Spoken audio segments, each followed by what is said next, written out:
Hey everybody, this is Brahm Rumi from MyCrazyMachine.com, bringing you another exciting addition to our video tutorial series. Welcome to our Virus Busters introductory course on Internet safety. After this brief boot camp, you'll be armed with the necessary tools to keep your system, your personal information from being attacked, and to protect yourself from viruses, Trojans, identity theft, spyware, and other nasties. We're going to cover a few basic tips and practices that everyone that uses the internet or a PC should put into use. Even if you're a more advanced user or own a Mac, you may find some of our tips useful, or not. So let's get started. So one of the questions I get asked most often is, which antivirus software should I use? And there's a lot of factors involved in that question. Your budget.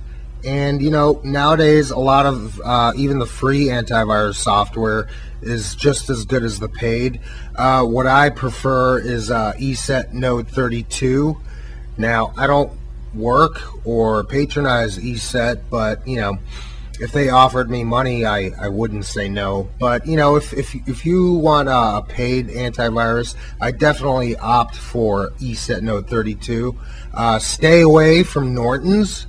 Stay away from McAfee, only because their software tends to conflict with Windows a lot, and it really slows and bogs down your system. So that's something you want to stay away from. As far as the free antivirus, you might want to consider AVG, and one of my personal favorites for the free category is Microsoft Security Essentials. And then Avira is also a really good antivirus also. Now, aside from that, I would recommend you get yourself a nice anti-spyware program. One of the programs I recommend is Malwarebytes.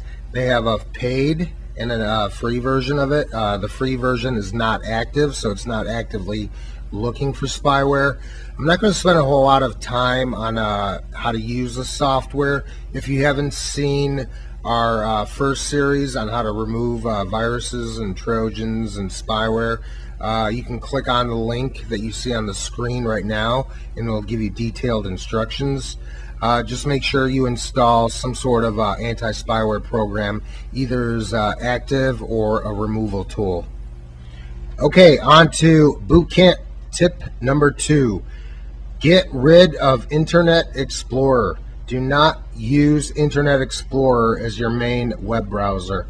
Why? Because Internet Explorer takes about 60% of the market share for browsers, and it comes with every Windows installation. So that leaves it open to a lot of attacks by hackers and profiteers.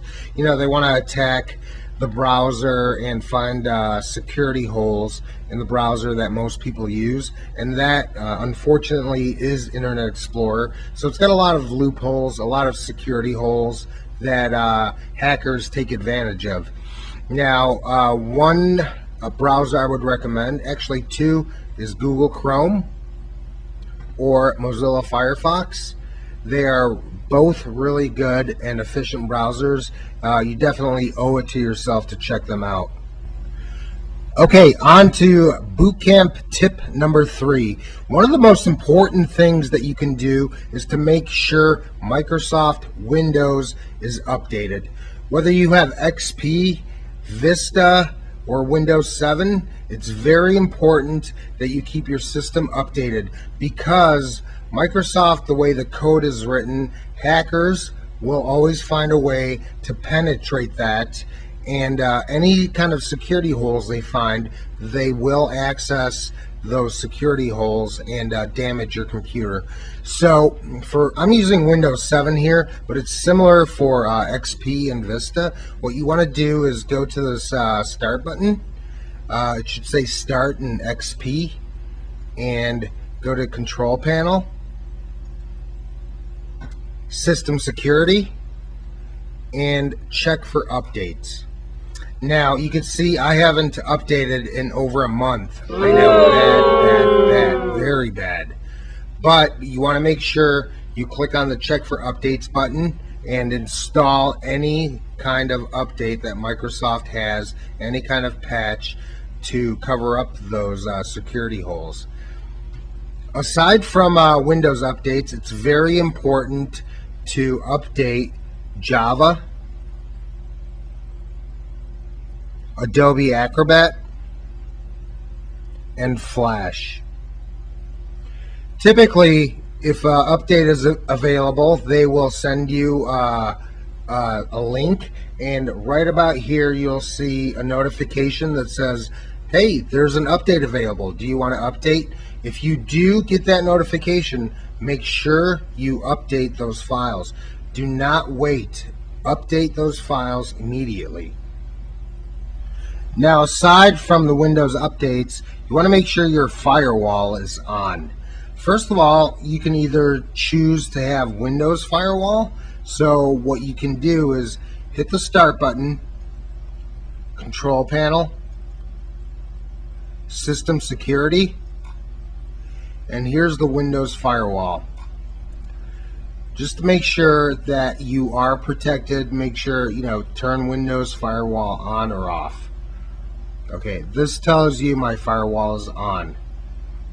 This is very important now, so make sure you don't skip the step, because this will block any kind of incoming threats from accessing and penetrating your computer. Now, if you don't want to use Windows Firewall, there are a lot of different options out there. You can use a secondary firewall. One good program is Zone Alarm. You can download it from the link that you see on the screen. The other one is Komodo, which is also a very good firewall. Just to make sure you have something activated on your system so that it will block any kind of incoming threat to change the configurations or the system files to attack your system. Okay, next on up is don't be click crazy. Don't click on every link that you see or that somebody sends you, especially on like Facebook. Once in a while a hacker will penetrate one of your friends' profiles or maybe your profile, and they'll send you, here's a common spyware technique. You'll get something that looks like, hey, my friend catched you on hidden cam, lol, lol.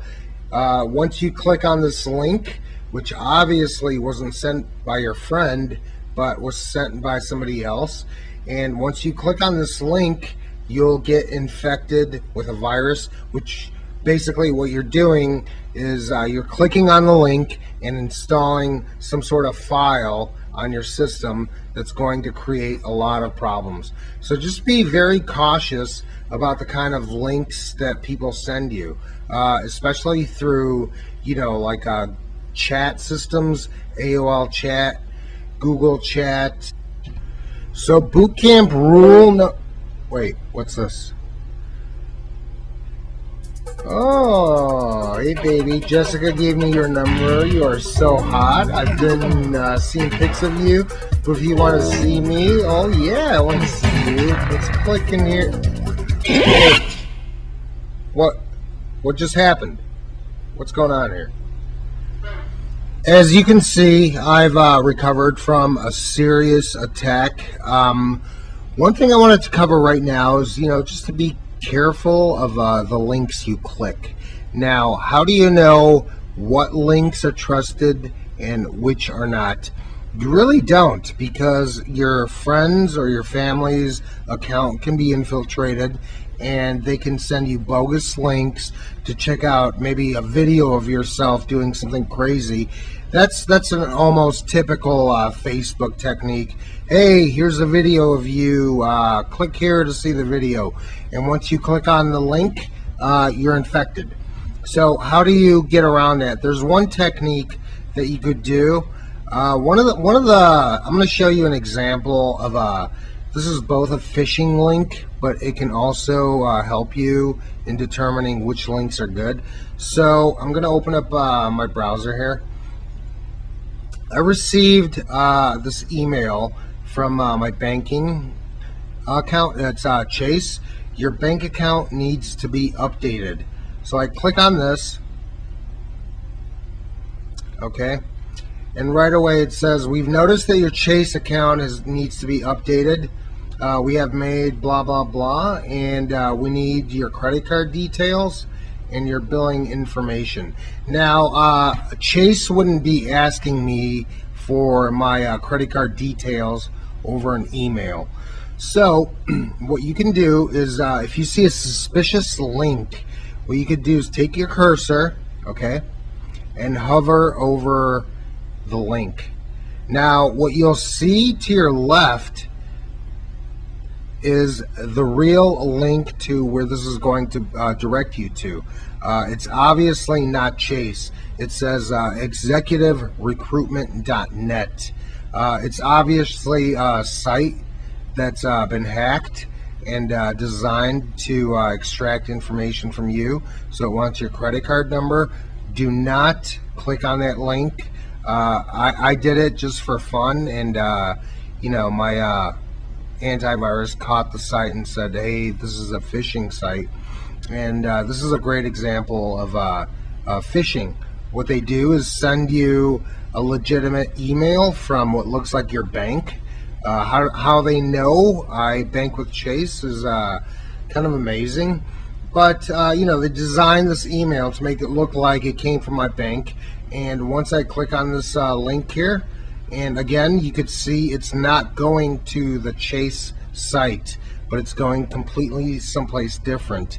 What you could do is, you know, if you suspect that something is just not right, take your cursor and again hover over the link, and to your left on most browsers, it should show you where that link is going to go to. So always, this is very important, always hover over links to see where the direction is, where it's taking you before you click on anything. Because one of the main ways people catch viruses and spyware and Trojans is because they click on links that they don't know where it's going to. They're link crazy. So just be aware of that, and let's go on to the next point. Well, congratulations. If you've made it this far, you have successfully completed our basic bootcamp training, and you're ready to go out there into the internet jungle and protect yourself and your computer from potential harm and threats. Now, if you have any comments for me, please go ahead and post them, or if you have any tips on things I may have missed to improve this series, please feel free to go ahead and comment. We love to hear from you. And again, thanks for watching. My name is Brahm Rumi from mycrazymachine.com, and we'll see you. What's this? Not gonna fall for that again.